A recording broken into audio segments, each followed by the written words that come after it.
지금 보스턴 대학교 강의실에서 충격적인 사건이 벌어졌습니다. 세계 강대국 6위에 한국이 포함된 순위를 본 38명의 유럽 학생들이 집단 항의에 나선 것인데요. 독일, 프랑스, 이탈리아 학생들은 한국이 자신들보다 높은 순위에 있다는 사실을 받아들일 수 없다고 맹렬히 반발했습니다.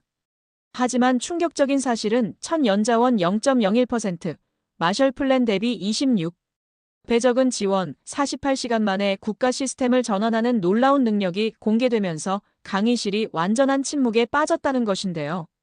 과연 한국은 어떻게 불가능을 가능으로 만들며 세계 질서의 기준을 바꿔놓았을까요?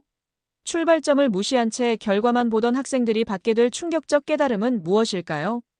이 이야기 시작하기 전에 좋아요와 구독 버튼 가볍게 한번 눌러주시면 영상 제작에 큰 힘이 됩니다. 안녕하세요. 저는 리처드 헤일먼입니다. 오늘 아침 9시 보스턴 대학교 국제정치학과 강의실로 38명의 학생들이 들어오는 발자국 소리가 차례로 울렸습니다. 제 손가락이 프로젝터 리모컨의 차가운 플라스틱 표면을 따라 움직였어요. 오늘 강의 자료를 11시간에 걸쳐 준비했던 기억이 머릿속을 스쳤습니다. 강의실 형광등 불빛이 하얀 스크린을 비추며 희미한 윙윙거리는 소음을 만들어냈죠. 저는 국제정치학을 가르친 지 15년째입니다. 보스턴 대학교에서 학위를 마친 후 줄곧 이 자리에서 학생들과 세계 질서를 논의해왔어요. 오늘 강의 주제는 특별했습니다. 세계 강대국 순위라는 민감한 주제를 다루기 때문이죠. 오늘은 결과가 아니라 기준을 이야기하겠습니다. 제가 첫 문장을 던지자 학생들의 시선이 일제히 제게 쏠렸어요. 요하네스가 노트북을 열며 타자를 치는 소리가 들렸습니다. 클레어는 펜을 돌리며 제 얼굴을 주시했죠. 리모컨의 버튼을 눌렀어요. 첫 번째 슬라이드가 스크린에 나타났습니다. 세계 강대국 순위 -2024년 기준이라는 제목이 굵은 글씨로 표시되었죠. 학생들의 숨소리가 잠시 멈췄어요. 이런 주제는 늘 논쟁을 불러일으키기 때문입니다. 지금부터 보실 순위는 단순한 경제 규모나 군사력만으로 결정되지 않았습니다. 제 목소리가 강의실에 울렸어요. 마르코가 눈썹을 치켜 올리며 의구심 섞인 표정을 지었습니다. 저는 두 번째 버튼을 눌렀죠. 스크린에 숫자들이 차례로 나타났습니다. 1위 미국, 2위 중국, 3위 독일, 4위 일본, 5위 영국. 학생들이 고개를 끄덕이며 예상 가능한 순위라는 듯 반응했어요. 클레어가 작은 미소를 지었습니다. 프랑스가 상위권에 들 것이라 예상하는 표정이었죠. 제 손이 다시 리모컨을 향했습니다. 이번이 핵심이었어요. 6위가 공개되는 순간 강의실의 분위기가 완전히 바뀔 것이라는 확신이 있었습니다. 여섯 번째 순위입니다. 제가 말하며 버튼을 눌렀어요. 화면에 태극기와 함께 대한민국이라는 글자가 선명하게 드러났습니다. 강의실이 순간 조용해졌어요. 요하네스의 타자 소리도 멈췄습니다. 클레어의 펜 돌리기도 중단되었죠. 몇 초간의 침묵 후 학생들 사이에서 웅성거리는 소리가 일기 시작했습니다. 교수님, 잠깐만요. 요하네스가 손을 들며 말했어요. 그의 목소리에는 당황함이 섞여 있었습니다. 이 순위에 문제가 있는 것 같은데요. 저는 예상했던 반응이라며 속으로 생각했습니다. 하지만 아직 시작에 불과했어요. 진짜 충격은 이제부터 시작될 예정이었습니다. 요하네스의 질문이 떨어지자 38명의 학생들 시선이 일제히 저에게 쏠렸어요. 강의실 벽시계가 9시 15분을 가리키며 똑딱거리는 소리만 들렸습니다. 제 심장 박동이 평소보다 빨라졌다는 걸 느꼈죠. 클레어가 의자에서 몸을 앞으로 기울이며 날카로운 눈빛을 보냈어요. 마르코의 얼굴에는 명백한 불만이 드러나 있었습니다. 교수님, 이건 현실과 동떨어진 순위입니다. 요하네스가 목소리를 높이며 말했어요. 그의 독일식 억양이 평소보다 강하게 드러났습니다. 독일이 3위이고 한국이 6위라는 건 납득할 수 없어요. 저는 예상했던 반응이라고 생각했습니다. 하지만 학생들의 반발이 생각보다 격렬했어요. 클레어가 갑자기 손을 들었습니다. 저도 동의합니다. 클레어의 목소리에는 확신이 넘쳤어요. 프랑스는 유엔 안보리 상임이사국이고 핵보유국입니다. 한국보다 훨씬 강력한 국제적 영향력을 가지고 있죠. 강의실 분위기가 급격히 변했습니다. 다른 학생들도 웅성거리기 시작했어요. 마르코가 의자를 돌려 주변 학생들과 눈빛을 주고받았습니다. 제가 15년간 강의하면서 이렇게 강한 집단 반발을 경험한 적은 거의 없었어요. 이탈리아는 지칠 최고 경제대국이고 유럽연합 창립국입니다. 마르코가 가세했습니다. 그의 손이 책상을 가볍게 두드리며 리듬을 만들었어요. 한국이 우리보다 앞선다는 근거가 도대체 뭡니까? 저는 리모컨을 내려놓았습니다. 학생들의 얼굴을 하나씩 둘러보며 상황을 정리해야겠다고 판단했어요. 사라 윤 조교가 강의실 뒤쪽에서 노트북 화면을 들여다보며 걱정스러운 표정을 짓고 있었습니다. 교수님, 정말 이 순위가 맞나요? 강의실 중앙에 앉은 스웨덴 학생 에릭이 손을 들었어요. 유럽 학생으로서 이해가 안 됩니다. 요하네스가 다시 입을 열었습니다. 독일은 유럽 최대 경제국이고 제조업 강국이에요. 한국 경제 규모는 독일의 3분의 1 수준인데 어떻게 순위가 높을 수 있죠? 저는 이런 상황을 예상하고 준비했습니다. 하지만 학생들의 감정적 반응이 생각보다 강했어요. 클레어가 팔짱을 끼며 도전적인 자세를 취했습니다. 프랑스 외교부는 전 세계 160개국의 대사관을 운영합니다. 클레어의 목소리가 강의실에 울렸어요. 한국의 국제적 영향력이 프랑스를 넘어선다고 보십니까? 강의실 내 긴장감이 최고조에 달했습니다. 학생들이 서로를 바라보며 동조하는 분위기였어요. 마치 제가 잘못된 정보를 제시한 것처럼 느껴지는 상황이었습니다. 마르코가 노트북을 열며 말했어요. 교수님, 지금 당장 인터넷에서 확인해도 한국이 주요 강대국 순위에서 6위에 오른 자료는 찾기 어려울 겁니다. 저는 깊게 숨을 들이마셨습니다. 이제 진짜 설명을 시작할 때가 되었어요. 학생들이 보고 있는 것은 결과였습니다. 하지만 제가 준비한 자료는 과정이었죠. 여러분의 반응을 이해합니다. 제가 차분한 목소리로 말했어요. 하지만 지금까지 여러분이 보신 건 완주 기록일 뿐입니다. 강의실이 잠시 조용해졌습니다. 학생들이 제 다음 말을 기다리는 표정이었어요. 강의실 형광등이 깜빡이며 1초 동안 어둠이 스쳤습니다. 38명의 학생들이 제 얼굴을 뚫어져라 바라보고 있었어요. 시계 바늘이 9시 20분을 가리키며 또 다른 똑딱 소리를 냈습니다. 제 목 뒤쪽 근육이 긴장으로 굳어지는 걸 느꼈죠. 요하네스의 숨소리가 평소보다 거칠어져 있었어요. 저는 칠판으로 향했습니다. 하얀 분필을 집어들며 학생들에게 등을 돌렸어요. 분필이 칠판에 닿는 소드락 소리가 강의실에 울렸습니다. 여러분은 완주 기록만 보고 출발선을 보지 않았습니다. 제가 말하며 칠판에 2개의 직선을 그었어요. 하나는 짧고 하나는 길었습니다. 같은 결과라도 시작이 다르면 의미가 완전히 달라집니다. 클레어가 눈썹을 찌푸렸어요. 교수님, 출발점이 뭘 의미하는 건가요? 그녀의 목소리에는 여전히 의구심이 섞여 있었습니다. 저는 분필을 내려놓고 학생들을 바라봤어요. 요하네스가 펜을 돌리는 것을 멈췄습니다. 마르코의 표정에서는 분노 대신 궁금증이 스며들기 시작했어요. 600년 전 유럽과 한국을 비교해 보겠습니다. 제가 새로운 슬라이드를 띄웠어요. 14세기 말 기준입니다. 화면에 지도가 나타났습니다. 유럽 대륙이 파란색으로 한반도가 빨간색으로 표시되어 있었어요. 학생들의 시선이 스크린으로 향했습니다. 그때 독일 지역에는 신성로마 제국이 있었습니다. 제 목소리가 강의실에 울렸어요. 프랑스에는 발루아 왕조가 권력을 잡고 있었죠. 이탈리아에는 베네치아와 제노바가 지중해 무역을 장악했어요. 마르코가 고개를 끄덕였습니다. 자국 역사에 대한 자부심이 표정에 드러났어요. 반면 한국은 어땠을까요? 제가 질문을 던졌습니다. 강의실이 조용해졌어요. 학생들이 답을 모르는 상황이었습니다. 저는 다음 슬라이드를 넘겼어요. 고려 말기 몽골 침입으로 인한 70년간의 전쟁이 막 끝난 시점이었습니다. 에릭이 손을 들었어요. 그게 지금과 무슨 관련이 있나요? 그의 목소리에는 진짜 궁금증이 담겨 있었습니다. 자원입니다. 제가 단호하게 답했어요. 출발점에서 가진 자원의 차이를 말하는 겁니다. 사라 윤이 강의실 뒤에서 노트북을 열었습니다. 화면의 빛이 그녀의 얼굴을 비췄어요. 제가 미리 요청한 자료를 준비하는 중이었습니다. 유럽은 석탄이 있었습니다. 제가 계속 설명했어요. 철광석도 풍부했죠. 넓은 평야와 긴 해안선, 그리고 무엇보다 지중해라는 천혜의 무역로가 있었어요. 요하네스의 표정이 조금씩 변하기 시작했습니다. 처음으로 제 말에 집중하는 모습이었어요. 한국은 달랐습니다. 제가 톤을 낮췄어요. 산지가 70%인 땅에서 농업도 제한적이었죠. 석탄도 철광석도 거의 없었어요. 클레어가 펜을 내려놓았습니다. 그럼 교수님 말씀은? 그녀가 말을 멈췄어요. 같은 목표에 도달했다면 어느 쪽이 더 놀라운 성취인지 생각해보라는 겁니다. 제가 마무리했어요.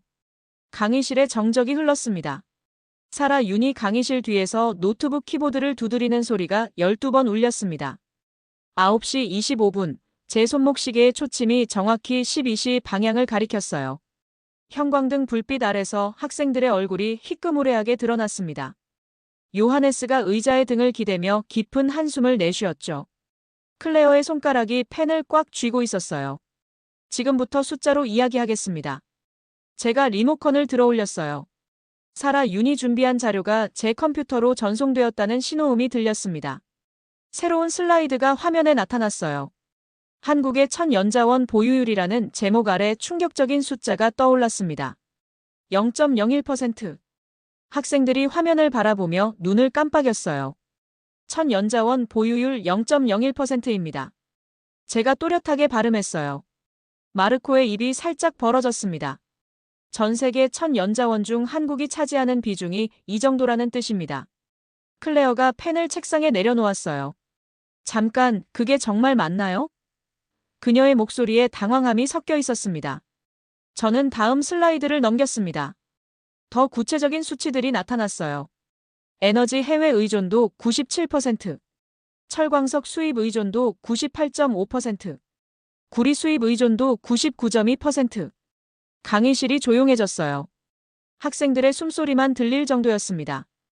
요하네스가 노트북 화면을 들여다보며 뭔가를 확인하려는 듯 했어요. 석유는 어떨까요? 제가 질문을 던지며 다음 화면을 보여줬습니다.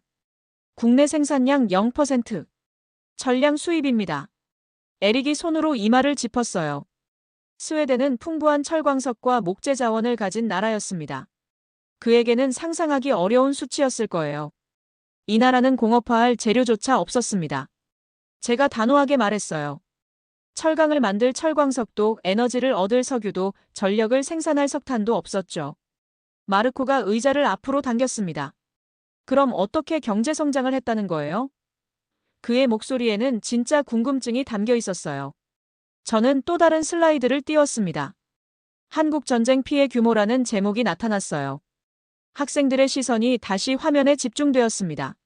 1950년부터 1953년까지 3년간의 전쟁으로 전체 인프라의 80%가 파괴되었습니다. 제 목소리가 강의실에 울렸어요. 공장, 도로, 철도, 항구가 모두 폐허가 되었죠. 클레어가 숨을 깊이 들이마셨어요. 그 상황에서 어떻게? 그녀가 말을 멈췄습니다. 1인당 GDP를 보겠습니다. 제가 계속했어요. 1960년 한국의 1인당 GDP는 79달러였습니다. 같은 해 서독은 1,200달러, 프랑스는 1,400달러, 이탈리아는 800달러였어요. 숫자들이 화면에 차례로 나타났습니다. 격차가 너무 컸어요. 학생들의 얼굴에 충격이 드러나기 시작했습니다. 요하네스가 고개를 저었어요. 이건 너무 극심한 차이네요. 그의 목소리가 작아졌습니다. 맞습니다. 제가 고개를 끄덕였어요. 하지만 이게 바로 출발점이었습니다. 자원도 없고 폐허가 된 상태에서 시작한 겁니다. 강의실에 무거운 정적이 흘렀어요. 학생들이 처음으로 한국 6위 순위에 대해 의문을 제기하지 않는 분위기였습니다. 사라 윤이 새로운 자료를 제 컴퓨터로 전송했다는 알림음이 2번 울렸습니다. 9시 30분, 강의실 벽시계의 분침이 6을 가리켰어요. 요하네스가 물컵을 들어 물을 한 모금 마셨습니다. 그의 아담스 애플이 위아래로 움직이는 모습이 보였어요. 클레어는 양손으로 얼굴을 감싸고 깊은 생각에 잠겨 있었습니다. 이제 중요한 비교를 해보겠습니다. 제가 리모컨을 들어올리며 말했어요. 학생들의 시선이 다시 스크린에 집중되었습니다. 전쟁 후 복구 과정에서 받은 지원 규모를 비교해보죠. 새로운 슬라이드가 나타났어요. 마셜 플랜 vs 한국 원조라는 제목 아래 두 개의 막대 그래프가 떠올랐습니다. 왼쪽은 높고 오른쪽은 현저히 낮았어요. 마셜 플랜입니다. 제가 왼쪽 그래프를 가리켰어요. 1947년부터 1951년까지 미국이 유럽에 지원한 금액은 130억 달러였습니다. 마르코의 눈이 커졌어요. 이탈리아도 마셜 플랜의 수혜국이었기 때문입니다. 그 정도였나요? 그가 중얼거렸어요. 한국은 얼마였을까요? 제가 오른쪽 그래프를 가리켰습니다. 같은 기간 한국이 받은 원조는 총 5억 달러였어요. 강의실이 조용해졌습니다. 학생들이 숫자를 머릿속으로 계산하려는 표정이었어요. 차이가 얼마인지 계산해 보겠습니다. 제가 다음 슬라이드를 넘겼어요. 26배 차이입니다. 유럽이 받은 지원이 한국보다 26배 많았죠. 클레어가 손으로 이마를 짚었어요. 이런. 그녀의 목소리가 작아졌습니다. 요하네스가 펜을 책상에 놓았어요. 교수님, 그 차이가 정말 맞나요? 그의 목소리에는 의구심보다 충격이 더 많이 섞여 있었습니다. 맞습니다. 제가 고개를 끄덕였어요. 하지만 더 중요한 건 이겁니다. 저는 칠판으로 걸어가 새로운 단어 2개를 적었습니다. 재건과 창조. 분필이 칠판에 닿는 소리가 강의실에 울렸어요. 유럽은 재건했고 한국은 창조해야 했습니다. 제가 2단어를 가리키며 말했어요. 이게 핵심 차이예요. 에릭이 손을 들었어요. 재건과 창조가 어떻게 다른 건가요? 유럽에는 이미 공업 기반이 있었습니다. 제가 설명했어요. 독일의 크루프, 이탈리아의 피아트, 프랑스의 르노. 전쟁으로 파괴되었지만 기술과 경험은 남아 있었죠. 마르코가 고개를 끄덕였어요. 피아트는 이탈리아의 자랑스러운 기업이었습니다. 한국에는 그런 기반이 없었어요. 제가 계속했어요. 공장도 기술도 숙련 노동자도 없었습니다. 아예 처음부터 만들어야 했죠. 사라 윤이 뒤에서 새로운 자료를 준비하는 소리가 들렸어요. 키보드를 치는 소리가 빨라졌습니다. 더 구체적인 예를 들어보겠습니다. 제가 새 슬라이드를 띄웠어요. 1960년대 한국의 수출 품목을 보시죠. 화면에 놀라운 목록이 나타났어요. 가발, 신발, 의류, 합판. 학생들의 표정이 복잡해졌습니다. 클레어가 조심스럽게 말했어요. 이게 정말 수출품이었나요? 맞습니다. 제가 답했어요. 가발은 미용실에서 잘린 머리카락을 모아서 만들었어요. 신발은 손으로 하나하나 꿰매어 만들었죠. 강의실에 무거운 침묵이 흘렸습니다. 학생들이 처음으로 한국이라는 나라에 대해 진지하게 생각하는 표정이었어요. 사라 윤이 급하게 마우스를 클릭하는 소리가 5번 연속으로 들렸습니다. 9시 35분, 강의실 온도가 23도에서 24도로 올라갔다는 걸 느꼈어요. 에어컨이 돌아가는 윙윙거리는 소리 사이로 학생들의 얕은 숨소리가 섞여 들렸습니다. 요하네스의 볼펜이 노트 위에서 멈춰 있었죠. 클레어는 입술을 꽉 다물고 화면을 응시하고 있었어요. 이제 정말 중요한 이야기를 하겠습니다. 제가 리모컨을 새롭게 잡으며 말했어요. 학생들의 표정이 긴장으로 가득했습니다. 위기 대응 속도 비교입니다. 새로운 슬라이드가 나타났어요. 국가 시스템 전환 속도라는 제목 아래 여러 국가의 데이터가 표시되었습니다. 2008년 금융위기 때를 예로 들어보겠습니다. 제가 설명을 시작했어요. 각 국가가 경제정책을 전환하는 데 걸린 시간을 비교해 봅시다. 화면에 숫자들이 차례로 나타났어요. 미국 6개월, 독일 4개월, 프랑스 5개월, 이탈리아 7개월. 학생들이 자국의 수치를 확인하며 고개를 끄덕였습니다. 한국은 얼마였을까요? 제가 질문을 던졌어요. 강의실이 조용해졌습니다. 마지막 숫자가 화면에 떠올랐어요. 48시간. 학생들의 눈이 동그래졌습니다. 48시간입니다. 제가 또렷하게 말했어요. 이틀 만에 전체 경제 정책을 바꿨어요. 마르코가 의자에서 몸을 앞으로 기울였습니다. 그게 가능한 일인가요? 그의 목소리에는 믿기 어렵다는 뉘앙스가 섞여 있었어요. 저는 다음 슬라이드를 준비했습니다. 코로나 대응 속도를 보겠습니다. 새로운 데이터가 화면에 나타났어요. 각 국가가 방역 시스템을 구축하는 데 걸린 시간입니다. 유럽 국가들의 수치가 먼저 나왔어요. 독일 3주, 프랑스 4주, 이탈리아 6주. 요하네스가 펜으로 책상을 톡톡 두드렸습니다. 한국은 72시간이었습니다. 제가 발표했어요. 3일 만에 전국 방역 시스템을 가동했죠. 클레어가 숨을 깊이 들이마셨어요. 어떻게 그렇게 빨리? 그녀가 말을 멈췄습니다. 이건 능력이 아니라 생존 방식입니다. 제가 단호하게 말했어요. 강의실에 제 목소리만 울렸습니다. 느리면 죽는다는 걸 몸으로 체득한 결과예요. 사라 윤이 새로운 자료를 송신했다는 신호음이 들렸어요. 저는 마지막 비교 자료를 준비했습니다. 산업 전환 속도를 보겠습니다. 제가 새 화면을 띄웠어요. 조선업에서 반도체로, 철강에서 바이오로.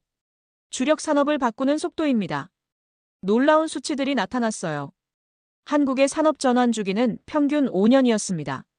반면 독일은 15년, 프랑스는 20년, 이탈리아는 25년이었어요. 에릭이 손을 들었어요. 그런 속도로 산업을 바꾸면 부작용은 없나요? 물론 있습니다. 제가 인정했어요. 하지만 더 큰 문제는 변화하지 않는 것이었어요. 한국에게는 안주할 여유가 없었거든요. 요하네스가 노트에 뭔가를 적었습니다. 교수님, 이제야 조금 이해가 됩니다. 그의 목소리가 처음으로 부드러워졌어요. 강의실 분위기가 완전히 바뀌었습니다. 학생들이 더 이상 반박하지 않았어요. 대신 진지하게 받아들이는 표정이었습니다. 강의실 형광등이 한 번 깜빡이며 1초 동안 밝기가 변했습니다. 9시 40분 학생들이 처음보다 훨씬 집중하고 있었어요. 요하네스가 물컵을 비우며 목을 축였습니다. 그의 표정에서 초기의 적대감이 완전히 사라져 있었죠. 클레어는 펜을 돌리는 대신 두 손을 무릎 위에 가지런히 올려놓았어요. 이제 마지막 영역을 살펴보겠습니다. 제가 새로운 슬라이드를 준비하며 말했어요. 사라 윤이 뒤에서 노트북 화면을 확인하는 소리가 들렸습니다. 소프트 파워와 국제 신뢰도입니다. 화면에 세계 지도가 나타났어요. 초록색으로 칠해진 지역들이 전 세계에 퍼져 있었습니다. 학생들이 호기심 어린 표정으로 바라봤어요. 한국 여권으로 무비자 여행이 가능한 국가입니다. 제가 설명했어요. 총 192개국이에요. 마르코의 눈이 커졌습니다. 192개국이라고요? 그의 목소리에는 놀라움이 담겨 있었어요. 저는 비교 자료를 띄웠습니다. 독일 190개국, 이탈리아 188개국, 프랑스 187개국이에요. 클레어가 고개를 갸우뚱했습니다. 한국이 프랑스보다 높다는 건가요? 맞습니다. 제가 고개를 끄덕였어요. 여권 파워는 국제 신뢰도의 가장 정확한 지표 중 하나예요. 에릭이 손을 들었어요. 그게 왜 중요한 건가요? 신뢰는 가장 강력한 외교 자산입니다. 제가 단호하게 답했어요. 이 말이 오늘 강의의 핵심 메시지 중 하나였습니다. 한국은 다른 나라들이 믿고 의지할 수 있는 파트너라는 인정을 받은 거예요. 저는 다음 자료를 보여줬습니다. 한류의 경제적 파급 효과였어요. 문화 수출액을 보겠습니다. 2023년 기준으로 130억 달러예요. 요하네스가 메모하기 시작했습니다. 그 정도 규모인가요? K-팝, 드라마, 영화, 게임을 합친 수치입니다. 제가 설명했어요. 하지만 더 중요한 건 이것이 한국에 대한 긍정적 인식을 만든다는 점이에요. 새로운 슬라이드가 나타났어요. 국가 이미지 조사 결과였습니다. 한국의 국가 이미지는 지난 20년간 꾸준히 상승하고 있었어요. 전 세계 청년들이 한국을 어떻게 보는지 아시나요? 제가 질문을 던졌어요. 학생들이 관심 있게 바라봤습니다. 혁신적이고 역동적인 국가라고 평가합니다. 제가 답을 제시했어요.